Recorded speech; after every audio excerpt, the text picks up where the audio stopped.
말씀 보겠습니다. 에스라 2장 1절에서 2절 그리고 64절에서 70절입니다. 에스라 2장 1절에서 2절 64절에서 70절 우리 찾으셨으면 대독하겠습니다. 에스라 2장 1절에서 2절.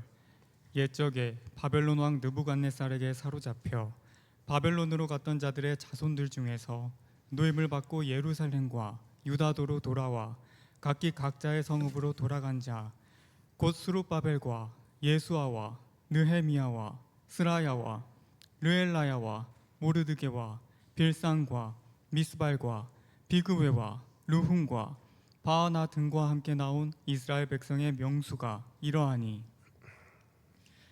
에스라 2장 64에서 70절. 온 회중의 합계가 42,360명이요 그 외에 남종과 여종이 7,337명이요 노래하는 남녀가 200명이요 말이 736명이요 노새가 245요 낙타가 435요 나귀가 6,720이었더라. 어떤 족장들이 예루살렘에 있는 여호와의 성전터에 이르러 하나님의 전을 그곳에 다시 건축하려고 예물을 기쁘게 드리되 힘자라는 대로 공사하는 금고에 드리니 금이 6만 천 다리기요 은이 5천만에요 제사장의 옷이 100벌이었더라. 이에 제사장들과 레위 사람들과 백성 몇과 노래하는 자들과 문지기들과 느디님 사람들이 각자의 성읍에 살았고 이스라엘 무리도 각자의 성읍에 살았더라. 아멘. 이름을 기억하시는 하나님이란 제목으로 말씀을 증거하도록 하겠습니다. 오늘의 본문 말씀은 바벨론 포로기라는 이제 긴 절망의 터널을 지나서 이제는 마침내 약속의 땅이죠. 약속의 땅으로 돌아온 1차 포로 귀환 자들의 명단이 이렇게 쭉 기록이 되어 있습니다. 원래는 이제 오늘 본문 말씀을 2장 전체로 읽어야 되는데 이제 2장 전체를 다 읽으려고 하면 또 시간이 또 많이 걸리고 또 이제 이름 읽으려고 하면 또 여러분들 너무 이제 지루하잖아요. 지루하고 또 오늘 중고등부 수련회도 갔다 왔는데 이미 지금 반 죽은 이제 상태에서 한 5분 후에 주무실 것 같은 이제 그런 좋은 컨디션인 것 같네요, 여러분들. 자, 오늘은 이제 1차 포로 귀환자들의 이제 명단이 쭉 공개가 되고 있습니다. 그런데 도대체 1차 포로 귀환의 명단이 우리들에게 어떤 의미가 있는가? 도대체 이 시대에 우리가 신앙생활하는 우리들의 삶에 어떠한 영향을 끼치는가? 우리가 한번 말씀을 통해서 살펴보도록 하겠습니다. 귀한 자들을 이렇게 이야기하고 있어요. 전에 사로잡혀 갔던 자들의 자손들 중에서 노임을 받고 돌아온 자들, 이제 1차 포로 귀한 자들을 이렇게 소개를 하고 있어요. 쭉 명단을 보시면 스룹바벨 그리고 예수아, 여기서 이제 느헤미야가 나오는데 느헤미야는 3차 귀환의 그 리더 느헤미야가 아니라 동명이인입니다. 그리고 모르드게도 나오는데 에스더의 사촌 모르드게가 아니라 동명이인입니다. 숫자를 세보면 11명. 그러니까 11명의 핵심 이제 지도자들을 중심으로 해서 1차 포로 귀환이 이루어졌어요. 오늘 이제 에스라 2장은 똑같은 이제 평행 본문이 또 있어요. 그러니까 에스라 2장의 1차 포로 귀환의 이 명단이 그대로 토시 하나 틀리지 않고 그대로 어디에 또 기록이 되어 있냐 하면은 느헤미야 7장에 기록되어 있어요. 느헤미야 7장. 똑같아요, 명단이. 근데 느헤미야는 누구냐라고 하면은 3차 포로 귀환 때 리더의 리더, 영적 지도자죠. 느헤미야는. 그러니까 시간의 순서로 보면 90년 정도 떨어져 있어요. 그런데 이제 오늘 에스라 2장과 느헤미야 이 7장에 똑같은 포로 1차 귀한 자들의 명단이 왜 똑같이 이렇게 기록이 되어 있느냐, 그것을 한번 살펴보자는 것이죠. 우선은 이 에스라에서는 그 리더자들의 숫자를 세봤더니 11명이었어요. 근데 느헤미야 7장에서는 그 숫자를 세보면 느헤미야 7장 7절이요. 12명입니다. 12명. 한 명이 더 추가가 됐어요. 왜 추가가 됐을까? 왜 추가가 됐을까를 생각해 보면, 자, 일단은 이제 에스라에서는 사실에 근거해서 아무래도 기록을 했겠죠. 근데 이제 느헤미야는 아무래도 90년이 지났고 어떠한 환경적인 요인에 의해서 이 1차 포로 귀환자들의 명단을 볼 수밖에 없었던 상황이었던 거예요. 느헤미야는. 자, 그리고 이 1차 포로 귀환의 그 명단을 통해서 무엇인가를 공급을 받기를 원했고 무엇인가 이제 체험을 받기를 원했던 것입니다. 일단 12라는 숫자는 이스라엘을 대표하는 숫자예요. 이스라엘 12지파죠. 이제 야곱의 12아들이 12지파가 되었잖아요. 그래서 의도적으로 이제 지도자가 딱 11명인데 한 명을 더 추가를 해서 12명을 맞춘 겁니다. 그러니까 12는 상징적인 숫자죠. 12는 그래서 온 이스라엘을 이제 상징하고 있어요. 느헤미야 당시 느헤미야 3차 포로 기한 때는 성벽과 성전은 다 완성이 재건이 다 끝났어요.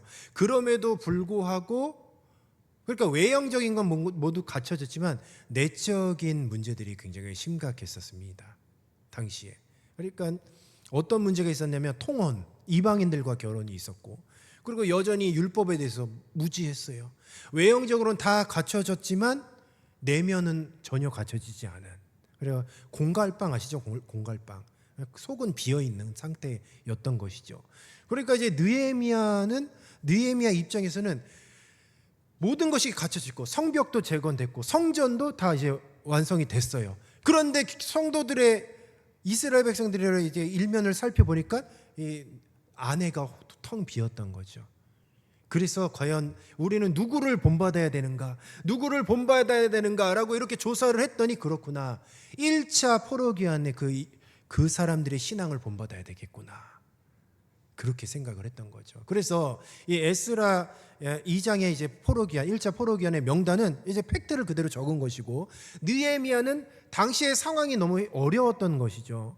그러니까 신앙의 선배들 정말 힘들고 어려울 때 신앙의 선배들이 어떻게 신앙생활을 했을까? 우리는 누구를 따라 살아야 되는가를 고민할 때에 1차 포로기한 자들의 삶을 다시 한번 들여다본 거예요. 그래서 에스라 2장과 느헤미야 7장은 본문은 똑같아요. 이제 그 명단을 통해서 뭔가 영향을 주었던 것이죠. 이런 측면에서 한번 살펴보도록 할게요. 공동체의 규모를 보면요, 온 회중이 42,360명, 노비가 7,337명, 노래하는 남녀가 200명. 느헤미야서를 보면 245명으로 또 기록되어 있어요. 조금씩 틀려요.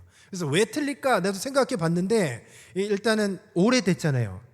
수천 년 전이고 우리도 뭐 수련회 가면은 첫날 오는 사람이 있고 둘째 날 나가는 사람이 있고 우리도 뭐 50명도 안 되는데 숫자 세려면 몇 명입니까? 물으면 몰라. 맨날 아침에 다르고 저녁에 다르고 그 다음날 다르고 하물며 5만 명이 왔다 갔다 하는데 한 50명 정도 뭐 좀 차이 날 수 있는 것이죠. 이런 걸 가지고 뭐 성경이 오류가 있네 이럴 필요는 없다라는 거죠. 우리 수련회가 가는 것도 한번 생각해 보십시오. 숫자 세기가 여간 어려운 게 아니에요. 그래서 숫자의 차이가 조금 있어요. 그래서 약 5만 명에 이르는 대인원이 이동을 했어요. 그리고 심지어는 거느린 가축의 숫자까지도 포함이 되어 있습니다. 말, 노새, 낙타, 나귀 상세히 기록되어 있어요. 그러니까 약 5만 명의 숫자가 그리고 그 어떤 누구 자손 이렇게 굉장히 디테일하게 기록이 되어 있고 심지어는 가축들까지 그 숫자가 기록이 되어 있어요. 이것은 단순한 피난 행렬이 아니라는 거죠. 국가와 공동체가 통째로 이동하는 아주 조직적이고 당당한 행진이라는 거죠. 국가가 이동하는 아주 체계적인 이동이었다라는 거죠. 단순히 그냥 보따리 싸들고 피난 가는 게 아니에요. 이스라엘 백성 공동체가 지금 이동하는 거죠. 그러니까 체계적으로 가야 했던 것입니다. 그리고 도착해서 예루살렘의 성전 터에 이르렀을 때 족장 중에 어떤 사람들이 성전을 이제 다시 세우려고 기쁘게 예물을 드리는데 힘 잘하는 대로 드렸다고 했어요. 그 건축 예물이죠. 그런데 이제 그 성금을 모았는데 금 6만 1천 다리 약 500kg 어마어마한 숫자죠. 그리고 은 5천만에 약 2.8톤, 제사장 옷 100벌. 그러니까 이 엄청난 헌신을 했다는 거죠. 1차 포로기한 자들이. 1차 포로기한 자들의 이 헌신도는요 엄청난 거예요. 1차 포로기한이 있었고 2차 포로기한도 있었고 3차 포로기한 자들도 있었어요. 그런데 물론 다 대단한 사람들이고 다 대단한 사람들이죠. 그런데 2차 포로기한 할 때도 1차 포로기한 했던 바로 이 명단, 에스라 2장에 이 명단, 이 사람들이 있었기 때문에 2차 포로기한이 가능했던 것이고 또 3차도 가능했던 것이죠. 어떻게 보면 이 영적으로 보면요, 이 1차 포로기한 자들은 이 영적인 이정표를 제시했던 사람들입니다. 정말 아브라함 같이 갈 바를 알지 못해요. 가서 무슨 일을 당할지도 몰라요. 그리고 삶의 터전을 송두리째 그냥 포기하고 가는 거예요. 완전히 폐허가 된 예루살렘으로. 거기 가서 정말 고생하러 가는 겁니다. 그런데 1차 포로기한 자들 약 5만 명은 결단하고 갔다는 건데, 하나님은 그 믿음, 그 헌신, 그리고 그 결단을 보시고 믿음의 다음 세대들이 힘들고 어려운 상황에 놓여서 한 치 앞도 이제는 갈 바를 알지 못하는 굉장히 영적으로 고립된 상태에서 하나님이 롤모델로 제시한 믿음의 이 공동체가 누구냐? 1차 포로기한 자들이었던 거죠. 그래서 이제 느헤미야와 굉장히 밀접한 연관이 있어요. 그러니까 복사했던 거예요. 다음 세대의 공동체를 재건하는데 결정적인 이정표가 누구냐? 1차 포로기한 자들이에요. 1차 포로기한 자들. 동원교회 지난주에도 얘기했죠. 50년, 100년. 우리 한 가지 이제 욕심이 있다라고 한다면, 물론 우리가 수많은 세대들이 있죠. 우리 동원교회 수많은 세대들이 거쳐갔고, 저는 한 가지 욕심이 있다고 한다면 여러분들은 이 1차 포로기한 자들, 바로 이 사람들의 정신, 이 사람들의 신앙, 이 공동체의 모습을 따라갔으면 좋겠어요. 남들이 가지 않는 곳으로, 남들이 하지 않는 것을 해야 되는 것이죠. 얼마나 힘들었겠습니까? 아마 1차, 2차, 3차 통틀어서 누가 제일 힘들었냐라고 하면 1차 포로기한 자들이 제일 힘들었을 거예요. 그래서 이렇게 2차, 3차 명단은 에스라에서는 1차 딱 포로기한 자들을 딱 소개를 하잖아요. 느헤미야에서도 90년이 지났는데 이 명단을 다시 한번 들여다보는 거예요. 야, 이렇게 대단한 믿음의 선배님들이 있었구나. 이렇게 어려운 상황에서도 이렇게 믿음의 이정표를 제시하며 신앙생활 했구나라는 그런 모습을 보게 됩니다. 단기 선교 얼마 전에 갔다 왔죠. 한 8년인가 9년 정도의 공백 기간이 있었고, 굉장히 그런 의미예요. 그러니까 약간 끊어졌던, 그런 선교에 끊어졌던 맥을 잇는 오랜만에 이제 갔잖아요. 물론 몽골도 갔지만 이제 교회에서 이제 파송한 또 우리 권호영 선교사님의 그 사역지로 갔다는 것, 그리고 우리 동국교회 성도님들의 어떤 피와 땀과 기도의 어떤 그 결실, 그 태국 땅에 지어졌던 그런 교회, 뭐 이런 것들을 맞물려 볼 때 한 8년 정도의 그런 단절된 시간이 있었는데, 저는 이번에 우리 청년들 여러분들이 그런 믿음의 좋은 이정표를 저는 이제 세웠다라고 그렇게 생각이 들어집니다. 멋지지 않습니까? 8년 정도의 어떤 암흑기가 있었는데, 근데 그 8년의 암흑기를 뚫고 2026년 우리 동원교회 비전에서 청년들이 17명인가? 17명이죠. 17명이 태국 땅에 갔다는 거예요. 그래서 거기서 무엇을 했냐? 열심히 복음 문화 사역을 하고, 그리고 끊어졌던 그 선교 사역의 어떤 맥을 다시 잇는 역할을 했다는 역사적인 이정표. 제가 그래서 굉장히 책임감을 느낀 게 뭐냐면, 야, 이거 기록해야 되는구나. 이거는 역사적인 일이에요. 역사적인 일. 여러분, 그냥 우리가 신앙생활 하는데 이런 역사적인 강박이 있어야 돼요. 우리가 지금 하는 이 행위가, 이 신앙의 행동들이 과연 이게 동원교회의 역사를 볼 때 이게 역사적인 일인가 아닌가? 내가 볼 땐 이번에 역사적인 일이에요. 기록해야지.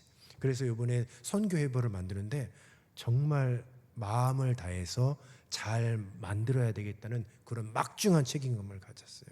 그래서 잘 기록을 해야 될 거예요. 그래서 멋지게 딱 이제 기록을 할 거예요. 그리고 우리가 이제 열심히 신앙생활했던 그 기록, 선교 회복은 남잖아요. 남아요. 저 교회 이렇게 보면 책꽂이에 그동안 우리 예전에 다 했던 선교 회복 같은 거 막 이렇게 꽂혀져 있다고요. 그럼 거기에 하나 또 최신판 하나 꽂혀지는 거지. 그리고 한 30년 40년 여러분들의 아들 딸들이 방황할 때, 힘들고 어려울 때, 신앙생활하다가 약간 이제는 시험에 들듯 교회를 가야 되나 말아야 되나, 떠나야 되나 말아야 되나, 이런 심각한 고민을 할 때에 무심코 선교 회복을 이렇게 들여다보겠죠. 그래서 2026년 우리 17명의 청년들이 태국 선교를 가서 그 8년의 암흑기를 뚫고 선교의 그 맥을 잇는 귀한 사역을 감당했구나. 그러면서 야, 우리도 할 수 있다. 얼마나 참 귀한 사역입니까? 그러니까 여러분들이 지금 하는 사역, 어떤 청년이 저한테 이런 얘기했어요. 지난주에 목사님 왜 이렇게 바빠요? 청년 사역이 왜 이렇게 바쁩니까? 올해 왜 이렇게 할 일이 많습니까? 라고 했어요. 그래서 제가 뭐 딱히 할 말이 없더라고요. 그래서 그냥 그런가 보다, 그냥 답은 이렇게 못했어요. 근데 오늘 이제 본문 말씀을 이렇게 쭉 묵상하고 나니까 딱 답이 보였어요. 그 답이 무엇이냐라고 한다면, 우리는 정말로 열심히 하고 뭔가를 하지만 그래도 신앙의 이정표를 세워 나가는구나라는 어떤 그런 확신이 들었다는 거죠. 여러분, 이런 청년들이 어디 있습니까? 여러분들이 뭐 잘한다고 내가 얘기하지 않아요. 절대로 교만하지 마십시오. 여러분 절대로 잘하는 거 아니에요. 그런데 참 우리 중고등부 또 우리 교사들 보면 참 꽤 열심히 하는구나라는 생각을 했어요. 왜냐면 이렇게 수련회 끝나고, 저는 이 아이거든요. 그래서 이제 서술한 거는 적어놔요. 그래서 오늘 중고등부 빠지면 적어야 되겠다 했는데 이렇게 예배 빠지지 않고 얼마나 피곤하겠습니까? 수련회 끝났는데 제가 궁금해갖고 물어봤어요. 이번에 중고등부 저희 수련회 어땠냐? 그랬더니 너무 은혜 받았고 너무너무 깨달은 것이 많다고 그러더라고요. 그래서 뭐를 이렇게 깨달았냐고 얘기를 해달라고 했더니 이렇게 얘기를 해주더라고요. 학생들을 이제 너무 사랑을 한다는, 학생들을 너무 사랑한다는 거예요. 우리 청년 선생님들이 학생들을 이제 너무 사랑하고 너무너무 아끼고, 이제 그런 것들이 보여진다는 거죠. 보조교사 선생님이 이제 그런 얘기를 해준 거죠. 그래서 야, 그렇구나, 이렇게 학생들을 이렇게 뜨겁게 사랑하는 그런 모습, 그것을 이제 학생들이 이렇게 보고 느끼는구나. 그래서 제가 좀 못 믿겠더라고요, 여러분들 하는 거 보세요. 그래서 증인을 한번 좀 세우려고 중고등부 학생들 간증 좀 이렇게 좀 해서 얼마나 좀 은혜를 받았나 증인 좀 이렇게 세웠으면 좋겠습니다. 여러분, 신앙생활하면서 정말 중요한 게 뭐냐면 믿음의 이정표를 세우는 거예요. 그러니까 남들이 하면 하고 남들이 안 하면 안 하고 따라가는 사람이 되지 말아요. 적어도 1차 포로 귀한 자들은 따라가는 사람은 아니었어요. 정말 힘들고 척박한 어려운 환경에서 남들이 하지 않지만 해야 될 일, 성전을 재건하는 것만큼 중요한 게 어디 있어요? 예배 초소인데. 근데 남들은 다 하기 싫어. 근데 결단하고 5만 명은 갔다는 거 아닙니까? 그래서 가서 끝이냐? 그렇지 않아요. 그 사람들은 비록 늙어서 결국은 다 하늘나라 가고 천국 가고 다 죽어서 이 땅에 없지만, 이 명단, 하나님께서 그 신앙생활하면서 믿음의 결단을 하고 헌신하고 정말 피와 눈물을 흘렸던 그 성도들의 이름이 지금 에스라 2장에 기록되어 있다는 거예요. 그리고 그 이름을 느헤미야 7장에 또 기억하게 하시는 거예요. 여러분, 우리가 주의 일을 하면서 흘렸던 피와 땀과 노력, 이 모든 것을 하나님은 다 기억하시는 줄로 믿습니다. 보통 제가 올해 이번 주 이슈가 뭐였냐면, 이런 말씀 우리 자매님 죄송합니다. 쥐가 이슈에서 쥐 교회 건물이 너무 오래되니까 쥐가 이제 출몰을 하나요. 쥐가 출몰을 했다는 거야. 근데 제가 몇 번 봤어요. 저도 쥐를 몇 번 봤는데 저는 외면했어요. 여러분, 솔직하게. 그러니까 쥐를 보고 쥐네, 빨리 이 자리를 피해야지 하고 이제 외면했어요. 우리 이교육관에서 제 쥐를 한번 봤어요. 1층에서 이제 한번 봤는데 이게 외면을 했는데, 어떤 우리 장년부 요번에 한 주 동안 쥐를 막 열심히 잡으시더라고요. 장년부 어르신들이 쥐를 이제 잡는데 그거 보고 제가 굉장히 마음이 찔렸어요. 누구는 쥐를 보고서 그야 저길로 절대로 가면 안 되겠다 이렇게 자리를 피하고 도망가는데, 누구는 쥐를 보면서 이놈의 쥐가 하나님의 성전을 갉아먹고 오냐 두고 봐라 하면서 쥐덫을 설치하고, 그래서 카페에 문 다 막아놓고 쥐덫 설치하고 끈끈이 딱 설치해가지고 잡았어요. 잡았어요. 그래서 그 쥐가 어떻게 됐는지는 모르겠지만 잡았다는 거. 그래서 그걸 보고 제가 참 찔렸어요. 나는 쥐 하면 그냥 보고 무시고 그냥 넘어갔는데, 어떤 분한테는 그 쥐가 출몰한 걸 보고서는 가만히 있지를 않는 거죠. 가만히 있지 않는 거예요. 아마 쥐 보면은 이런 생각하는 자매님들도 있을걸요. 교회 옮겨야 되나? 이런 친구들이 있을걸요. 우리는요, 신앙생활하다가 조금만 힘들고 어려우면은 어떻게 생각하십니까? 교회 옮겨야 되나? 다른 교회 가야 되나? 이러는데, 여러분, 교회가 뭐예요? 교회는 한 몸이잖아요. 교회 몸. 내 몸을 지금 쥐가 갉아먹고 있고, 쥐가 막 똥을 싸고, 쥐가 돌아다니는데 가만히 내 아무렇지도 않죠? 야, 그러면 미안하지만 교회 아닐 수도 있어. 내 자신이 교회가 아닐 수 있어. 그런데 마음이 불편한 거야. 집에서 이제 누워 자려고 하는데, 저 성전에 쥐 돌아다니네. 저 카페에 쥐 돌아다니네. 또 뭐 교회 건물 더럽히면 어쩌지? 뭐 갉아먹으면 어쩌지? 뭐 기물을 파손시키면 어쩌지? 불안한 거예요. 그러니까 어떻게 해요? 끈끈이 사서 쥐도 사갖고 설치해갖고 잡고. 여러분, 이게 뭡니까? 이게 교회. 그러니까 내가 동원교회다, 교회에 출입하는 게 교회가 아니고, 교회의 아픔이 내 아픔이 되면 그게 동원교회인 거야. 교회가 힘들고 어려운 일이 있어, 그러면 딴 데 가야지. 미안하지만 그 사람은 교회 아니에요. 근데 진짜 동원교회 뭐냐? 교회가 힘들고 어려울 때 아픈 거야, 나도 같이. 왜냐면 난 똑같은 몸이니까. 교회가 아픈데 나도 교회 한 지체잖아요. 지체. 예수님이 머리가 되신. 그러니까 교회가 아프니까 나도 아픈 거예요. 교회에 지가 들거니까 나도 괴로운 거고. 이렇게 돼야 되는 거 아닙니까? 결국 믿음의 이정표를 세우는 사람이 누구냐라고 한다면, 주님이 머리가 되시고 각자 지체가 돼서 예수님과 한 몸이 된 온전한 교회가 된 사람이 믿음의 이정표를 세우는 거죠. 이 포로 1차 귀환했던 바로 이 믿음의 정말 선진들은 어떤 마음을 가졌냐? 아무리 이 바벨론 포로로 잡혀가고 그렇지만 거기서 삶의 터전을 해서 돈도 벌고 이제는 등 따시고 배부르고 잘 살 수 있는 환경을 딱 갖추어 놓았습니다. 70년 동안. 그런데 모든 걸 갖추고 이제 편안한 노후를 보내면 되는데 그게 안 되는 거예요. 왜냐하면 교회가 무너져 있어. 성벽도 무너져 있고 황폐되어 있어요. 그러니까 어떻게 됩니까? 편한 게 아니에요. 마음이 너무 아픈 거지. 교회를 사랑하고 주님을 사랑하고 신앙 공동체를 사랑하고, 포로 1차 귀환했던 바로 이 신앙의 선진들의 신앙이 바로 이랬던 거예요. 교회와 하나였던 거예요. 교회 하나. 교회의 아픔이 내 아픔이 되고 교회의 기쁨이 내 기쁨이 되는 거예요. 교회의 기쁨. 그냥 우리 청년부가만 잘 돼야 되고 중고등부만 잘 돼야 되고 이게 아니에요. 중고등부도 우리 동원교회고, 청년부도 동원교회고, 유아유치부도 동원교회고, 초등부도 동원교회고, 장년부도 동원교회고, 다 내일이고 다 우리 교회, 우리 가족이고, 이제 주님 안에서 한 공동체라는 것이죠. 그러니까 그렇게 포로 1차 기한에 바로 이 명단에 작성되었던 바로 이 신앙 공동체, 믿음의 선배들의 신앙이 어땠냐?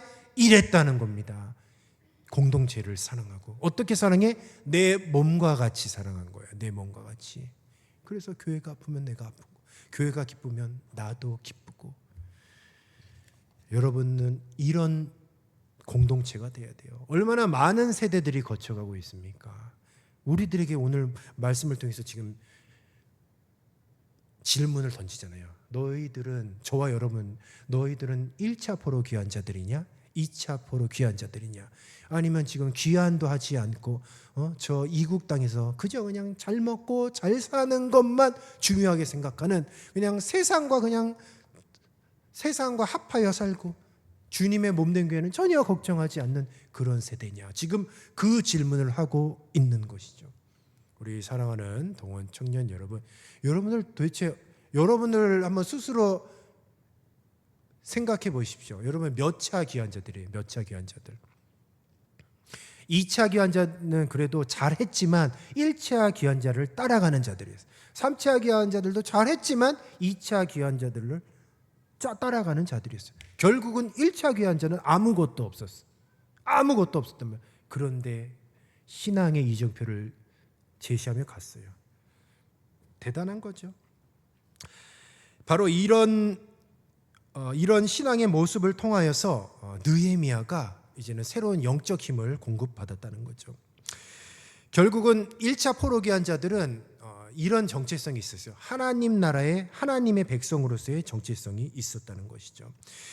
예루살렘 성이 완공이 되고 이제는 성벽 안에 굉장히 땅이 넓었어요. 근데 여전히 거주하는 백성이 적었어요. 그러니까 성벽 관리해야 되고 성전 관리해야 되는데 사람이 적은 거예요. 그래서 느헤미야가 고민 끝에 다시 이제는 사람들을 재편성해야 되는데 어떻게 재편성했냐라고 했을 때 느헤미야 7장에 답이 나오는 거죠. 바로 에스라 2장의 이 명단, 포로 1차 귀환자들의 명단을 놓고 다시 인구를 재분배했어요. 그러니까 포로 1차 귀환자들을 리더자들을 다시 세운 거예요. 1차 포로 귀환자들의. 왜냐하면 명단이 지금 있으니까 여기 누구의 자손 나오잖아요. 그러니까 다시 세팅을 하는 거죠. 야, 이렇게 신앙생활은 안 됐구나. 지금 이 하나님의 백성이 통혼을 하고 이방인과 결혼을 하고 율법에 무지하고 지금 성전은 완성되는데 신앙생활이 개판이에요. 개판. 완전히 속이 비어 있어요. 그냥 교회만 출석하는 교인이라는 거죠. 느헤미야가 경각심을 갖고 이러면 안 되겠다 해서 빨리 에스라 2장에 있는 그 1차 포로 귀환의 명단을 보고 다시 딱 새 판을 짠 거예요. 그런데 아무나 리더를 세운 게 아니라 1차 포로 귀환자들의 그 명단을 놓고 리더자들을 세운 것이죠. 엄청난 거죠. 그러니까 1차 포로 귀환자들은요, 신앙적인 면에서도 어떻게 되냐? 신앙의 정체성을 확고히 가지고 있고, 그리고 영적인 리더자들이었다는 거죠. 그래서 한 가지 욕심이 있다면, 저는 여러분들이 1차 포로 귀환자들의 그런 신앙을 본받는 우리 비전어스 공동체가 되었으면 좋겠습니다. 여러분, 절대로 남들이 가는 길을 가지 마십시오.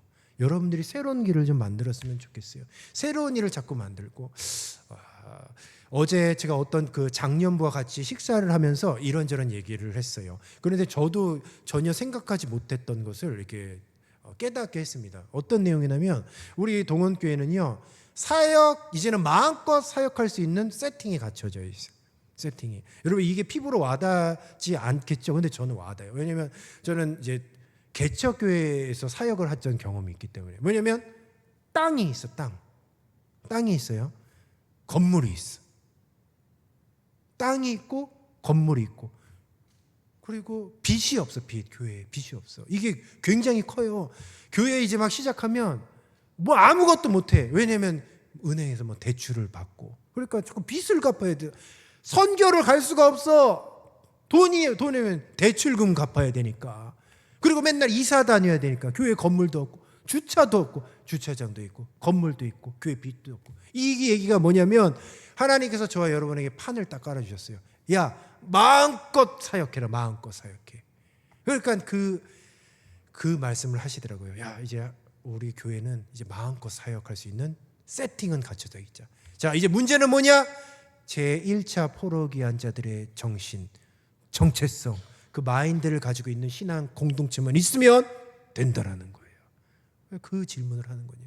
과연 저와 여러분은 어떤 공동체냐? 어떤 공동체냐? 여러분 어떤 공동체 같습니까? 우리 비전어스 어떤 공동체 같습니까? 남들이 가는 길, 맨날 했던 거, 습관을 쫓아서 그냥 맨날 했던 거 똑같이 하고 딱 거기까지만 그렇게 하는 공동체입니까? 아니면 여차저차해서 힘들고 어렵고 시험에 들면 그냥 딴 교회 가버릴까? 지금 양다리 걸치고 혹시 신앙생활하는 지체가 있을지도 모르겠습니다. 그런데 1차 포로 귀환자들은 달랐다는 거죠. 이들은 신앙의 정체성을 갖고, 그래, 나는 하나님께서 선택한 하나님의 백성이에요. 나는 하나님의 백성으로서 예배하는 신앙 공동체야. 그러니까 이것저것 따지지 않고 예배의 처소로 간 거예요.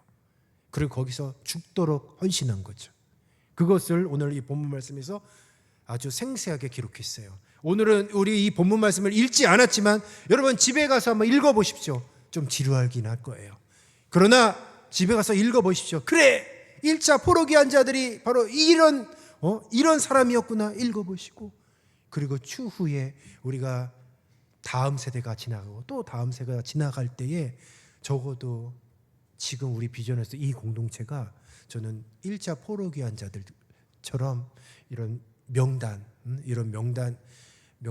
그러니까 다음 세대가 우리들을 볼 때에 은혜가 되고 도전이 되고 다시금 새의 힘을 얻을 수 있는 그런 어떤 영적인 자산들을 많이 남길 수 있는 그런 신앙 공동체가 되었으면 좋겠습니다. 그러니까 쉬운 길 갈 생각하지 마십시오. 절대 쉬운 길을 갈 생각하지 말고 남들이 갔던 길을 갈 생각하지 마십시오. 이왕 신앙생활 하는 거 그래도 1차 포로기한 자들처럼 하나님이 인정하시고 이름이 기억되는 그런 멋진 신앙생활 해야 되는 것 아닙니까? 어차피 시간은 가고 어차피 인생은 사라져요. 그런데 열심히 살고 주의 일에 죽도록 충성하여 살 수도 있는 것이고, 그럭저럭 대충 교회만 출입하다가 예배만 출석했다가 적당히 다닐 수도 있는 거예요. 그러나 하나님이 기억하시는 공동체는 있었고 하나님이 기억하시는 이름이 있었다는 것이죠. 바라옵기는 우리 비전어스 공동체는 하나님께서 기억하시는 그런 공동체가 되었으면 좋겠습니다. 우리 이 시간 결단하며 함께 기도했으면 좋겠습니다. 우리가 이 시간 기도할 것은, 주님, 우리 비전어스 정체성이 회복되기를 원합니다.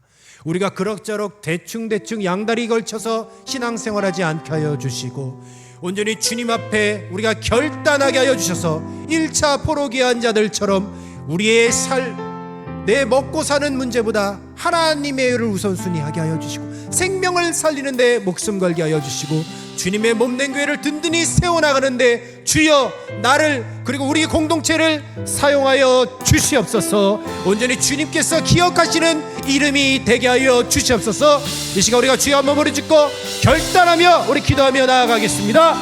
주여 아버지 하나님 함께하여 주시옵소서. 우리가 온전히 주님이 기억하시는 이 신앙 공동체 에스라 2장의 귀한 이 아버지 하나님 이름들을 주님 기억합니다. 니에미야 7장의 아버지 하나님 포로 1차 귀환자들의 이름을 기억합니다. 주여 이들의 헌신, 이들의 노력, 이들의 피와 땀, 이들의 신앙생활, 그리고 이들의 믿음과 신앙과 정체성 우리도 이렇게 살게 하옵소서. 수많은 세대가 우리 동교회에 거쳐가지만 주여 우리는 믿음으로 승리하게 하여 주시고 우리가 온전히 남이 가지 않는 길, 척박한 길이라 할지라도 우리는 결단하며 주와 함께 동행하게 하옵소서. 온전히 비록 힘들고 어려운 상황에 놓여 있을지라도 1차 포로기한 자들과 같이 온전히 생명을 다 바쳐 주의 일에 힘쓰는 자들이 되게 하여 주시옵소서.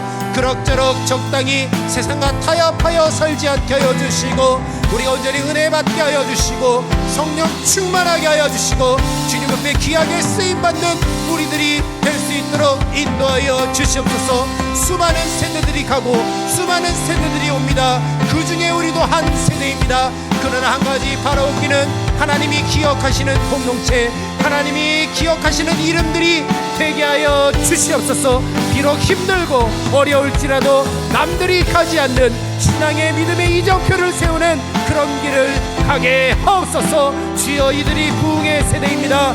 이들이 온전히 부흥의 세대입니다.